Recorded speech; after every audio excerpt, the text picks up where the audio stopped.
এই সরকারের বেশ কয়েকজন উপদেষ্টা রয়েছেন যারা অতীতে শেখ হাসিনার সরকারের সাথে সেই টিমের জার্সি পরে খেলে এসেছেন। এই ধরনের অন্তর্বর্তীকালীন সরকার অত্যন্ত দুর্বল সরকার।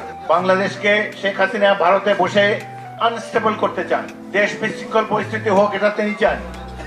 এই বিশৃঙ্খলা তিনি উস্কে দিচ্ছেন। বর্তমান সরকারকে আমরা এই মঞ্চ থেকে অনুরোধ জানাচ্ছি যে যত সব বিশৃঙ্খলা, গণতন্ত্রের বিরুদ্ধে যত ধরনের অনুষঙ্গ আমরা দেখতে পাচ্ছি, গণতন্ত্র বিরোধীদের নানা ষড়যন্ত্রের আভাস আমরা পাচ্ছি, এগুলা দূর করতে হলে অবিলম্বে একটি সুষ্ঠু নিরপেক্ষ নির্বাচন অনুষ্ঠান করা প্রয়োজন এবং প্রফেসর ইউনূস এবং অন্তর্বর্তী সরকার তাদের প্রধান আগ্রহ, উদ্যম সবকিছু ব্যয় করবেন এই জাতীয় নির্বাচনের জন্য। এটাই আমরা তাদের কাছ থেকে আশা করি। একটি প্রতিবেশী রাষ্ট্র আছে, তারা চায় আমরা যেন সবসময় পরমুখোমুখী হয়ে থাকি।